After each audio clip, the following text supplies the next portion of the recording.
So in this video, I wanted to take a quick look at this fountain pen. It's called the Diplomat Aero. Now, Diplomat is kind of one of those classic companies like a Parker or something like that, maybe a Cross, that I don't actually talk about too much on this channel, but they make some pretty interesting pens. And I think this Aero is probably the most interesting of their fountain pen lineup. So the Aero is inspired by the shape of a Zeppelin, like a Aero ship or something like that. A blimp, but kind of those old school Zeppelins.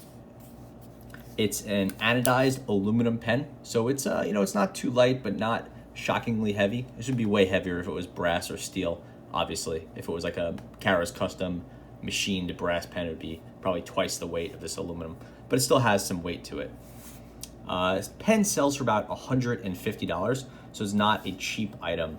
But you can buy them used on eBay and other channels for under $100 if you keep an eye out. They don't seem to have a great resale value despite being a pretty nice pen. I think that's probably because they're on the new side, so it's not really like a pen that's really built up its name so much yet. Anyway, so you kind of seen the basics here, but kind of let's run through it, then we'll do some writing and then talk about my thoughts. So about $150, aluminum body.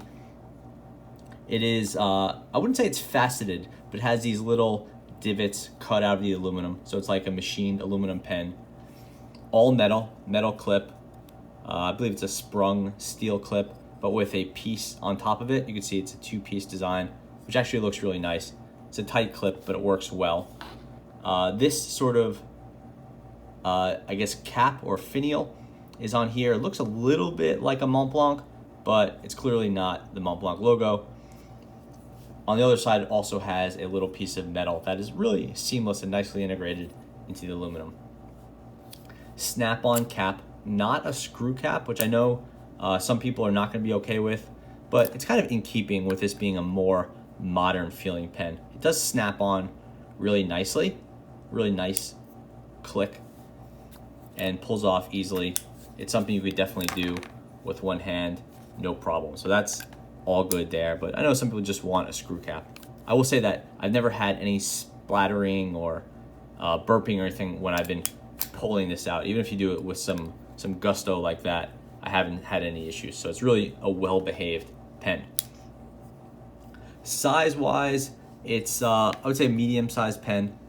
It has definitely some width to it, but it's not gigantic. Like we put it up next to a Kakuno, it's in that sort of range.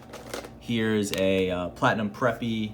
So it's definitely larger than kind of like your, like a higher end Japanese pen, like a Sailor 1911 or something like that. It's a bigger pen, but it's kind of in the size range of these like everyday good size plastic pens. It's something like maybe like 130 millimeters. I forgot, I have it written down, I can't find my notes. But in inches, it'll be, if we line this up, 1, 2, 3, 4.5 inches, about 5 inches long with the nib. So good size. Weight-wise, it's about 30 grams for the body and about 40 grams for the whole thing. So good size, definitely on the heavy side compared to like a typical aluminum pen. Pulling this off, we can see it has a metal section that's also anodized aluminum. It has a little bit of feeling just from being anodized, but it is also pretty smooth. Really nicely worked here. A little step here, so there's no sharp edge. Little indentation here. It uses a number 6 size nib. It says Diplomat since 1922, so that's pretty cool. This is a broad, which we'll get into in a minute. And this is actually a standard nib. It's a size 6 Jowo nib, so it's like that company that does JOWO. They do a lot of stainless steel nibs, which means this nib will be interchangeable for the other nibs they make. So if you break it or you want to change over to a titanium nib or something like that, that's entirely possible. The pen unscrews in a really nice action, and we see it uses a standard converter. So it includes a converter, but you could also put a standard international cartridge in there. It'll do a short or long. You can see the hardware itself is really simple. This is like a machined piece of aluminum. There's not much else to it. There's no that I could see, no plastic liner. It's just threaded aluminum, nicely designed. You know, it is aluminum, so if you drop it, it will nick. But it's held up well for me, and I've had this pen for a number of months now. On the cap, really simple. It says Diplomat there. That seems to be, I guess, etched on or lasered on. Hard to say. But, and then made in Germany, so that's pretty cool. So it's nice that they used I guess a German nib. Nope. So build quality is really nice. Design is really nice. And it has that sort of, it's like, I would say a cross between a modern and like a modern design and an old school design. It's like somewhere in the middle. Like a Zeppelin is definitely an old school thing. You know, those are hot in what, like the 20s and 30s.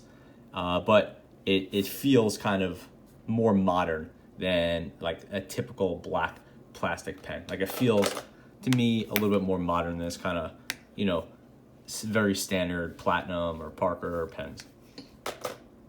As far as the writing goes, that's going to be heavily dependent on the nib. I bought it in this nib, which is broad. So it's a broad German nib, which means you're putting out a lot of ink. It's kind of, to me, it's like a signature pen in broad, but it is a nice writer. The Jowo nibs are very solid. I have no complaints with that. It's kind of, I guess you know what you're getting, which is good, but also means there's limited amounts of surprises to it. So this is the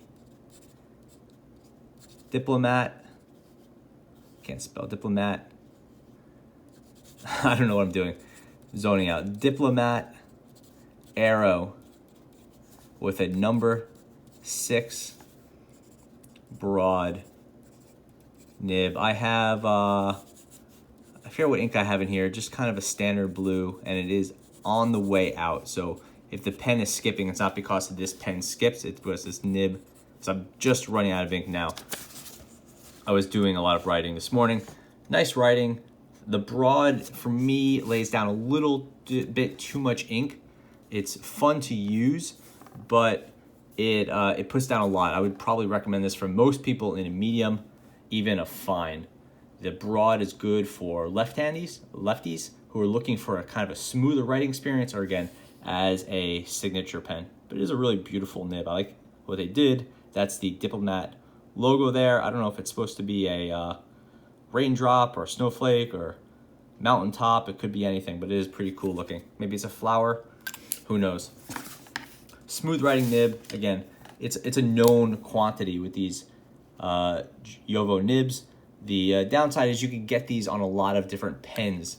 So really what you're getting here is the Diplomat with a commodity nib, which I feel kind of like takes something away from it. You know, when you buy that Platinum, and this pen is a little bit cheaper than this, but kind of, if you're in the market for this, I would say you would also might be considering a Platinum 3776. And this one has a really nice 14 karat nib. You know, it's not overly ornate, but it is, I think, a very handsome nib. And it has a lot more character to it than the Diplomat, and you can only get it on a Platinum pen. You can't get it on like a Chinese fountain pen that happens to use a German nib, or a Schmidt nib or something like that. Like, this is it. So I think I like that the Platinums and the Pilots of the world have a lot of character to them. But if you want to buy a pen off the internet and know what you're getting from the writing side, then maybe a more standard commodity type steel nib works for you. Again, they are easy to replace. So as for the Diplomat and its $150 price tag, I'm definitely a little bit torn on it, which I think it's a cool looking pen, but ultimately I don't really think it's worth the money. I think in this space there's a lot of really great pens, and I don't like the aluminum enough to justify the cost. I don't like the nib enough to justify the cost, and like, I can't really say there's too many downsides to this pen, which is a good looking pen. It feels nice, it's well made, it looks cool. It can be a little bit flashy. I just think it sort of lacks character to me compared to what else is in the price range, and even what could be had for a fair bit less money. I'm trying to see what else I have. Nothing available. But again, the Platinum 3776 is much more interesting to me. I just think there's other things you could do. Or here, something like a Custom 74 from Pilot. These are just more interesting pens, and what you're getting with the Diplomat is that aluminum body, but you know, that's always going to be a trade-off, and some people want a metal pen and some extra weight. Some people want a plastic pen and sort of a warmer feeling. That's totally good, totally understandable as a trade-off.